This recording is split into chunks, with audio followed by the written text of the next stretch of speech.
Hello，大家好，欢迎回到我的频道。那今天呢，是我们采访 Netflix 产品总监任琛的第3期。那么之前2期非常精彩。首先他讲了他的个人经历，从清华到斯坦福，然后到谷歌做产品经理，到 Instagram，到 Facebook，到 Wish，最后到 Netflix。后来讲了他的各种各样的这个人生心法，包括如何内部转 PM，如何换工作如何这个 ramp up，如何成为管理者，然后如何怎么样成功的运作社区等等方面的一些经验。今天呢，我们聊一聊业务，聊业务。那么因为这个任琛是非常资深的。跟人工智能、机器学习相关的产品经理，比如说我们知道什么推荐啊、排序啊等等这类，他在 Google、在 Facebook、在 Instagram、在 Netflix 都是做这方面的很多事情。所以今天呢，主要讲这个 AI 和机器学习产品经理相关的一些内容。那首先呢，我想问的就是说，什么是一个 AI 的产品经理？在 AI 的产品里面，比如说推荐系统或者排序系统，产品经理起到一个什么作用？这是一个非常好的问题。就是首先我们得定义一下这个 AI 所谓的 AI 产品是什么。其实 AI 产品往往是指就是说某一种用户的场景，你可以通过可能某一种 AI 的这个技术来解决。那我比较熟知的 AI 的技术呢，就是都是跟机器学习比较相关机器学习的基础其实也就是对一个用户历史上的一个行为，还有它一些特征的数据的一个采集，采集之后有个分析，有个建模。然后呢，可能会出来对它未来行为、未来的一些特征的变化一个预测。那这个预测就可以用来做很多事情了。有些预测可以来帮我们解决它以后的问题，对吧？有些可能说我可以推荐它一个项目列表，这个项目列表可以是产品，可以是电影，可以是图片等等等等。有的时候可能是说从他已经想要得知的信息当中，我去给他做个排序，让他得到最有价值的这么一个信息。这个它的那个应用场景就很多了。那我们定义了什么叫这样的比较可能宽泛的 AI 的产品。那作为 AI 的产品经理主要做什么？首先 AI 产品经理他是一个产品经理，所以大家就是关于所有产品经理想象都是可以适用的。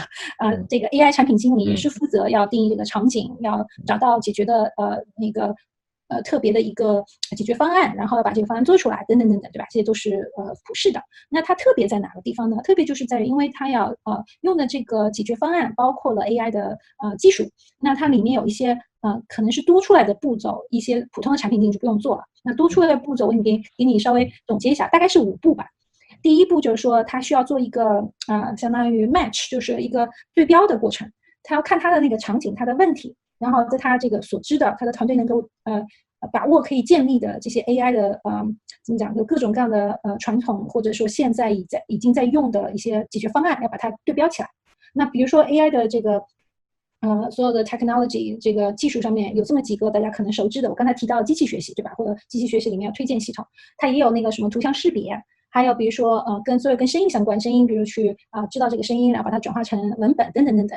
那你的用户场景的不一样，你可能应用的这个具体的这个 technology 会不一样。那这个对标过程往往是来产品经理来完成的，这是第一。然后第二，你找到你要解决的这个方案，你要去筹集你的数据。没有数据不能干事情啊，刚才我就说过了，没有数据你怎么建模呢？你怎么去来预测未来呢？那收集数据也有很多方法。有一种是你就从自己平台，你可能要做一些设计，对吧？可能他还没有来，就是所谓的冷启动的这个过程，你就要去问用户一些问题，这样你可以得到他的数据。还有一种呢，可能是你是一个大公司，你先做一个新产品，你大公司里面有很多各种各样的数据，那你就去找出来跟你这个产品相关的数据拿来用就好了嘛，对吧？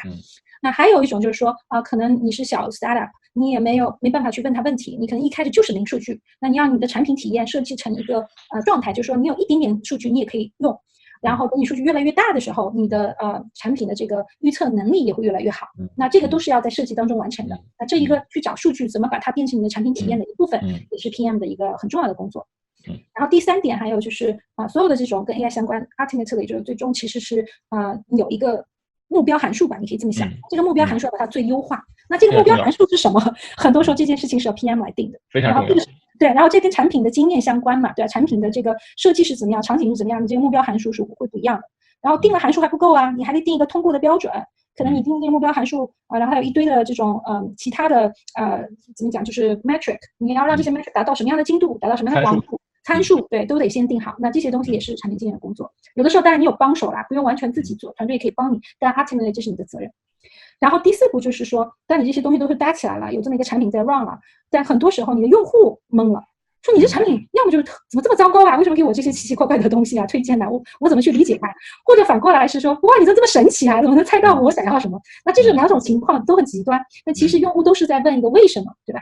那你不可能把你所有的整个过程告诉他。第一太繁琐，他也不懂；第二，你可能就把你的商业机密给泄露了。所以你得找个度。在某个度的这个程度以上，你得给他讲清楚为什么他会有这样一个体验，这样消除他的疑虑，让他增加他对你的这个信任度等等等等，这些都很重要。有的时候这其实也是很容易踩坑的地方，因为比如说有个现在你讲种族话题是也很敏感的，在美国，对不对 ？Privacy 对，然后 privacy 也很敏感，对，种族也是很敏感。那如果你说你去搜索一个跟某个种族相关的关键词，出来一堆不好的东西，那你这平台就完蛋了呀，对不对？所以这个 ethics 这个道德问题很重要，这也是 PM 要把关的。然后这些东西都很 soft， 没办法，你给他写个公式出来，你得用你的产品直觉去搞明白这件事情。然后最后就是说，你不管什么系统建立起来，最后都是要 scale 的。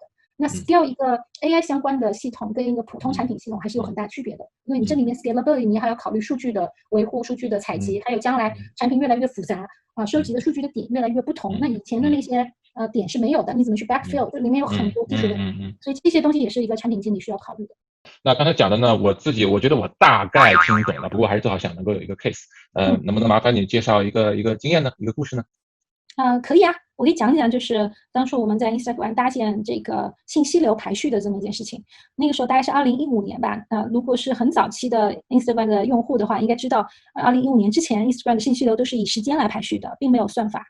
但后来我们有这么一个过程，就是发现越来越多的人他就分享的东西越来越少，那这是一个问题，对吧？我们发现这么大家能看到屏幕上吗？就是我这里现在 show 的就是一个 Instagram 对吧？大家用的这个信息流了。对，这个当时这个排序是你做的，然后上面的那个 story 的排序其实也是你做的是吧？对，后来对就最一开始的几个版本都是我们做的，对。后来我当然也离开了，团队还是在继续做这些事情。这个一直有。那我们现在说信息流只是这个从上到下这个。上到下，对。第一个产品。对。到底是哪个帖子往上放？所以以前是像那个像微信朋友圈是吧？微信朋友圈就是说谁先发的就往下放，然后谁后发的往上放，最近的往上放，对吧？好，那现在问题来了，就是首先你为什么要做一个不是按照时间排序的？对，就是因为人越来越多了嘛，这个 Instagram 做的越来越成功那人就越来越多。那其实一个普通的一个内容创造者，他想让他的帖子被看到，即使他有人去是他的 follower， 都很难看到，因为有很多头部的内容创造者，比如说 Taylor Swift 啊，对吧 ？Beyonce 啊，他们的帖子就会有大量的人看到。那而且他们发的又很频繁，那种小创造者都看的很少。那创造者都是有一个反馈机制嘛，就像你现在也是内容创造者，如果没有人来看，你慢慢就不想做了，对吧？你看的人越多，你就越有动力想做，对不对？这都是有一个反馈的这样一个机制在里面。那原来因为排序没有把这个考虑进去，那就算你的内容好，你也不一定有这个眼球。那慢慢的很多好的创业者，这种内容创造者就离开我们平台了。那我们看到一些数据就很着急嘛。那如果 Instagram 没有人发东西了，或者没有人发高质量的东西了，这个平台会毁了。而且我们也不想成为一个平台，只有几个名人在那里发，那就成微博了嘛。我觉得开个玩笑，是希望这个 Instagram 这个平台从创作角度是能够 scale 的，它不能是集中在头部的，能够让流量能够比较相对均匀的分布到就头部、中部和尾部里面去。所以为什么你要做这件事情？对，所以这个里面就是我们分析了这个问题，然后你现在要去想用什么的方案去解决嘛？对，然后解决的方案其实当时有2套方案，一套方案就是大家后来看到的 Instagram Stories， 对吧？这就彻底把当初的那种产品这个体验给打破了。而且让创造的这个难度降低了，那这样也是一种办法。但我刚才谈到了还有一个反馈机制的问题，那反馈机制怎么去解决？这个当然就是我对 PM 要去想的事情。而且你想做排序，说实话，一般来讲，它的优化函数，如果做过排序的人是知道的，是让它这个 engagement， 也就是时间或者大家来看的次数，对吧？点赞更多，并没有说你的这个优化函数是让你创造者的分享更多。做这件事情是非常难的，因为它里面有一个反馈的机制在里面，所以很难直接去优化。所以这个就是我刚才说的第一点，你怎么样把你的一个 solution， 你的解决方案跟一个实际的问题相结合。那我们当时做了很多的考虑，最后还是决定了某种算法。这个算法是从这个内容和创造者和他的观众之间的关系，还通过从这个内容本身，还有内容创作者的一系列的这个它的特征去做出来这么一个算法。这个算法优化最后是为了让它这个分享去达到一个最大化。那这就是你的意思说你这个算法最终排序的目的是为了让创作者的分享最大化，就是让更多的人是人数还是帖子数的这个都有 measurement， 对，是一个综合的一个指标是吧？对，是一个生态系统的指标。就是我们当时看了，如果我不去考虑这件事情，我只是让比如说大家喜欢看的帖子这个所以这个 like 点赞最多，点赞数最多，那我做出来的算法会跟我让分享数最多不一样。因为分享数我们其实里面有做一些改动，比如说我们让小的，我们叫它就相当于有点像国家治理一样，我们有一个税务的这么一个政策，你是越小的这种内容创造者，但是你的内容的质量不错，我们有个指标，那你这些人就会得到更多的这个 boost，有一个更好的一个排序。那如果你是非常头部的，但其实你发的质量不怎么好，那也许我们就不给你额外的这么一个 boost， 那这样最后会平衡下来。你看到的曲线就是，如果这个曲线是一个分布图，就是它是一个点赞分布图吧。如果我们不做任何改变，它可能头部是有个峰，然后底下就长尾了，对吧？但我们做了一些措施之后呢，它这个峰就会慢慢的平掉一点，有点像我们现在一停的风想把它变平是一个道理。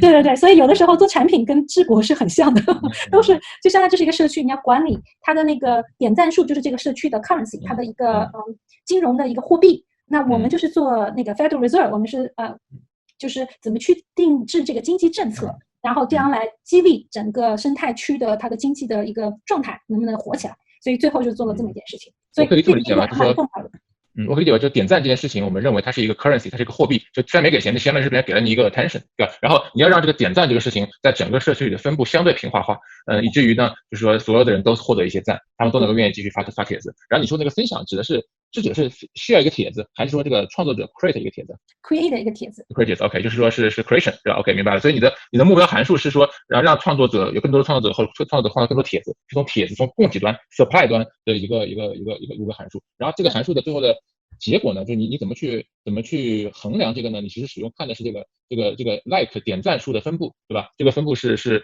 完全长尾的呢，还是说是有前端有这个腰部，然后还有一些尾部，大概这样子。这个我们叫 leading indicator， 就是它是一个比较敏感的一个分布图，你可以去跑一些实验就能看到。但是分享数是你必须要把整一个比如说 treatment 这个方案要 deploy 出去，把它放到外面，因为它要有一个反馈机制，你不能说只是影响一小部分能看到嘛，所以这里面是另外一个难点。对，当时这个问题等会儿我要问你的，因为这会涉及到很多实验的一些技术和技能，因为我很快想到就是如果它不是一个 leading indicator， 它是一个需要反馈来的，那么你很可能跑完这个实验之后结果不 significant， 那这个句子怎么样？我们等会儿再讲。所以首先你先定下了说哎，我们的目标是要让创作更多创作，然后呢你的这个怎么说呢？你的这种测量方式是看你的这个 like 点赞的分布，然后涉及了其实刚才说的第一个点和第三个点，对吧？就是怎么去对应这个解决方案，还有定什么样的优化函数和什么样的目标。那第二点当时对我们来讲比较简单，因为我们是 Instagram 已经是一个成熟的平台，有很多数据，所以并没有花太多的时间去整理。最主要就是 PM， 我当时跟我的 data scientist， 我的数据分析师一起figure out 就什么样的数据我们是需要的，什么样的 logging 需要去做好，对，这就好了，就解决了。就第一、二、三。那第四步其实是非常有意思的一个问题如果是老 Instagram 用户也会记得这件事情。2015年之前，所有用户调研都会有反馈一件事情，他不是告诉我们他最想要什么，他经常告诉我们他们最不想要的是什么，他们最不想要的就是排序，这个信息流排序，然后我们自己是知道的，所以做这件事情是高风险的一件事情。一方面我们是觉得对于这个平台来讲必须要去做这件事情了，不做的话这个生态系统会垮，对吧？那第二，我们知道用户非常大的意见，那你怎么样做这些事情，同时告诉他呢？怎么沟通？对吧？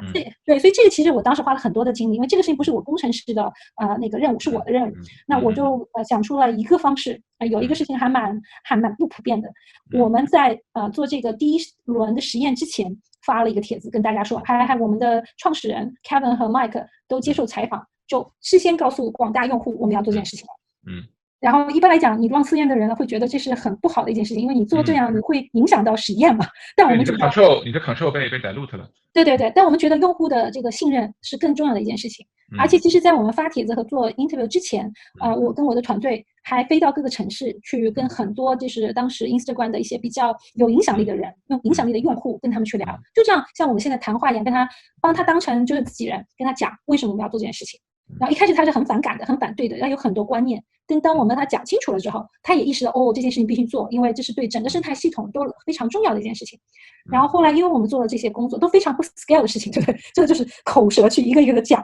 然后但它效果很好。后来虽然用户是有反对，但是这些相当于 influencer 这些有名头的有影响力的人就站出来帮我们说话。那这跟我自己产品经理出来说话和Kevin 出来说话是不一样的，对吧？这是我们的用户就跟用户说话，所以这就刚才涉及到第四点，你怎么去解释你的这个 solution 给你的用户，而且得到他的信任，是一个非常 case by case 的一个事情。然后最后一点就是后来我们做整一个系统，这是我们做的第一个产品，但后来很快发现 Instagram Story 有这个需求，再后来发现我们的Comments 也有这个需求，就发现有很多很多的产品在 Instagram 的平台上都是有需求，所以我们团队后来就做很多的事情，是把这整一个系统 scale 成一个平台，而且不单单是我们组在做，比如说 Comments 他们可能有一个专门是做有关于安全、有关于这个privacy security 有关的一个组，他们可以用我们搭的平台去做他想要做的解决方案。那这个又是一个过程，对，所以这是很好的一个对吧？就只要他们输入他们的东西，然后输入一个目标函数，然后你们帮他排序排好。有点这意思。其实具体来讲还是分情况的，有一些比如说可以用同样的数据、同样的模型，有的它可能自己还有微调，但就是我们的平台可以让它有很多东西可以借鉴。模型可能它有一个大致的结构，它只要自己加入自己的参数就好了，诸如此类。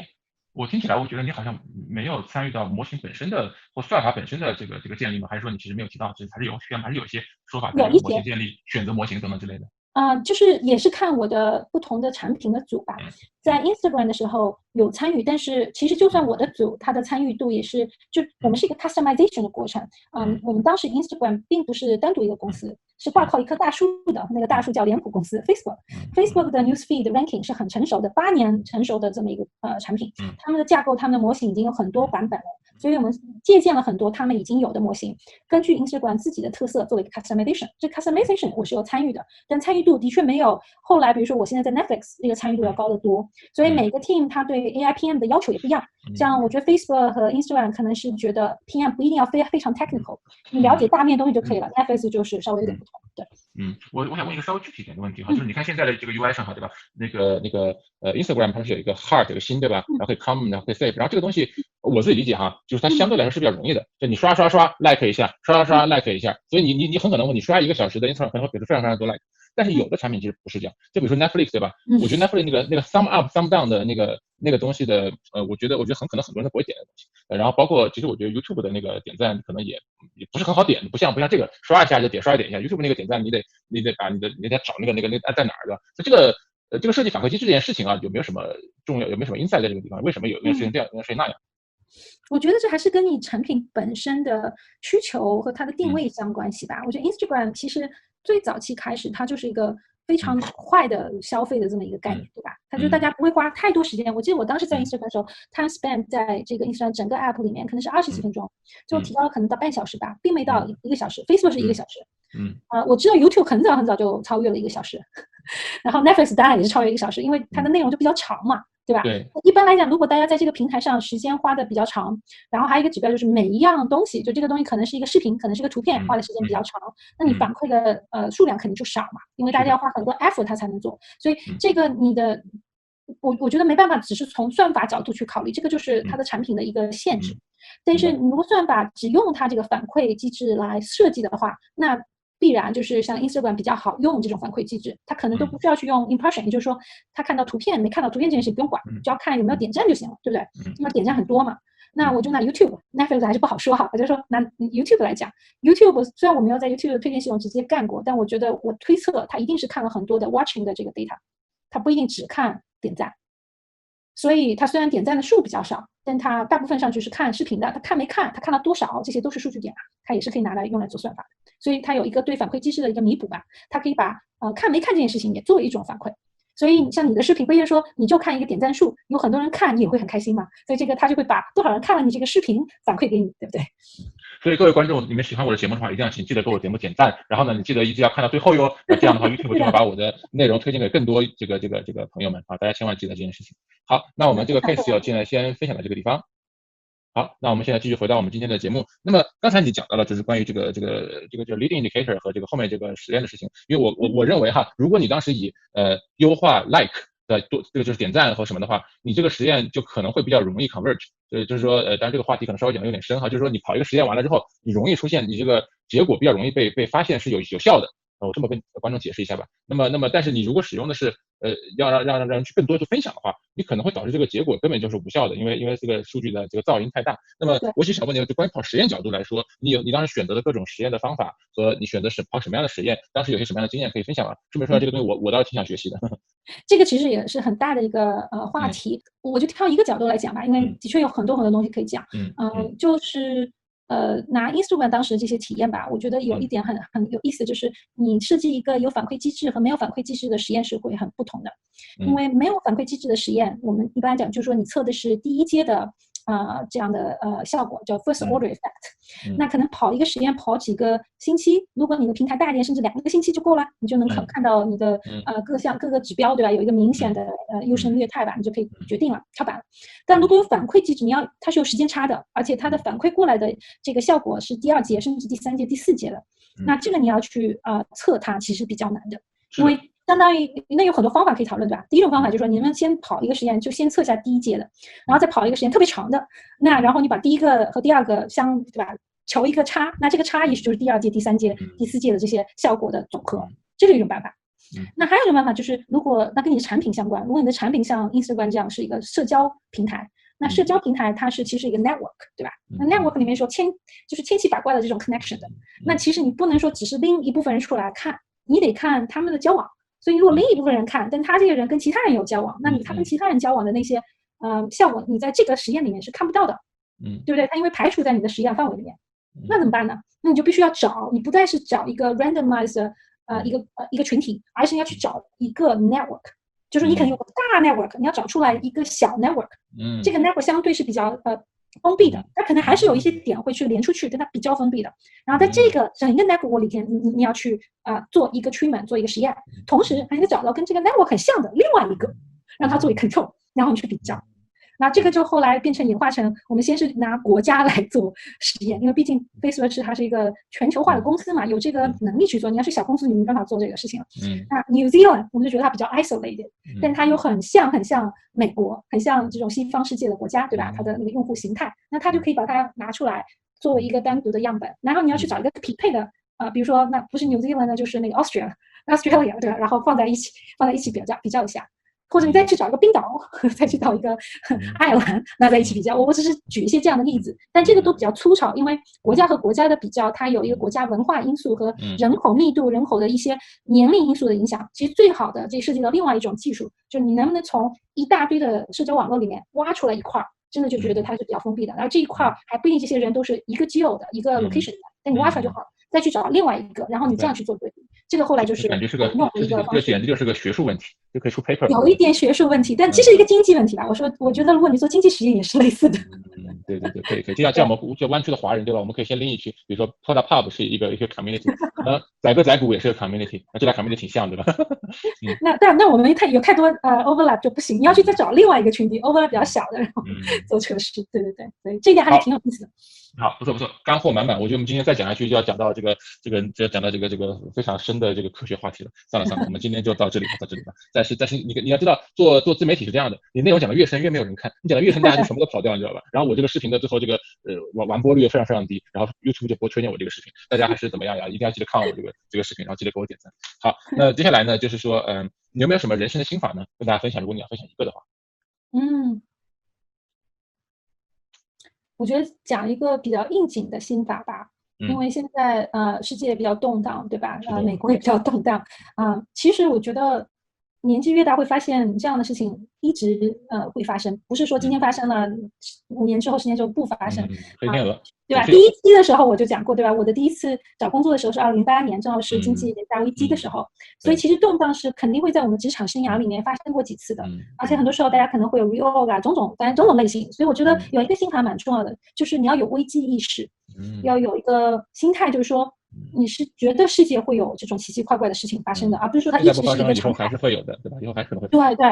然后有这个危机意识之后呢，你得做点什么，对吧？你不能说只是有这个，只是担心，只是害怕是没有用的。作为一个产品人，你得想想，那如果我认为它的现状和未来会是这样，那我根据这样的假设，我要做什么样的准备？那这里面有一个准备，这就是我的心法了，就是很重要的一点，就是说你要让你做每个决定的时候，你有很多 option。我在第2期可能讲过，我经常喜欢去优化我的学习这样一个 potential。那我没讲为什么我要优化这个学习的事情，对吧？我为什么要优化学习这个事情？第一，我觉得它有意思，就是很爽，因为觉得很好奇的一个人。但另外一方面，我也是觉得它对我的人生带来实际的好处，因为你懂的东西越多，你学到越多，你其实把自己的人生的这个 optionality 就增加了越多。这样的话，来次经济危机你也不容易没饭吃，来一次疫情你也不一定就找到工作。就是我觉得这个真的是蛮适用于任何的场景的。这样可以让你立于不容易就是处于一个失败的状态，而是立于不败之地。但是它的坏处当然就你不一定是大富大贵大成功啦，但你肯定不会过得很差。对这个话题，我记得以前我跟郑琛一起参加过一次演讲活动，我们俩都是嘉宾的时候，他曾经讲过。而且我记得你当时讲了个段子，你说我们现在处在一个机器学习的时代，连机器都开始学习了，你还有什么理由不学习？还有什么原因？对，不能学习。对。但我一直没讲为什么。对，但其实为什么是来源于我的好的一面和我黑暗的一面，我腹黑的一面。我好的一面就是我很阳光，很愿意学习，我很好奇，我对世界充满了热情和喜爱。但我的阴暗和腹黑的一面就是我觉得世界其实不靠谱的，很危险，地球很危险，所以我们要多做准备。就是你看，宇航员都到那个什么航天站去了，对吧？你看那个对啊，的人，我觉得伊隆马斯克就是一个很腹黑的人，所以他才会做这么决绝的事情，所以他有动力的，对。有道理。好了，那我们3期的节目也接近尾声了。我们每期节目呢，采访嘉宾都会最后呢问一下嘉宾，我们有没有什么可以帮到你的地方呢？哦，太感谢了，这话好暖心啊！其实我觉得，我就是希望，能够把更多的这种心得分享给更多的人吧，不只是我，还有很多其他像大周啊、小英啊，很多硅谷，还有就全世界很多有非常好的想法的人的这种思想分享给大家。所以希望大家多多关注我们 Product Pub。如果听众里面有一些很愿意分享、愿意来当嘉宾的，也请联系我，我们非常愿意帮你搭起这么一个平台。那除了去www.productpub.org 之外，有没有什么方法联系到你呢？还是说就像这个网站联系你们？我有 LinkedIn， 大家可以搜我的名字，可以找到我。我一般 LinkedIn 还都是加人的，对。然后我们 Product Pub 也有 Facebook 的 page， 有 LinkedIn 的 page， 还有 WeChat 的 group， 还有 Slack group 对。到时候打出来这些链接，对，大家可以连。就认准郑琛这个不对，这个普通话标准一点，郑琛这个名字在 LinkedIn 上就能搜到他了，好的，那我们今天节目就到这里了。我们3期的采访郑琛的这样一个节目就到此为止。现在已经凌晨是12点18分了，感谢郑琛这么晚还接受我们的采访。在你这么忙的工作，在 Netflix 在Product Pub 还有带娃整个这么辛苦的过程中，还抽2个小时来接受我们的采访，非常不容易。那么如今天郑琛所说，在排序算法里面怎么样呀？点赞是非常重要的一个反馈机制。为了激励我作为一个创作者，更多的跟大家做分享，请大家记得给我点赞、评论、好分享。然后如果打开小铃铛的话就不会错过了。在哔哩哔哩上请怎么样呀？3连支持，这样的话呢，就让哔哩哔哩的推荐算法也把我们的视频推荐给更多人看。好，那我们今天节目呢就到这个地方，我们下期再见。感谢郑琛的分享，谢谢。感谢大家的采访，再见。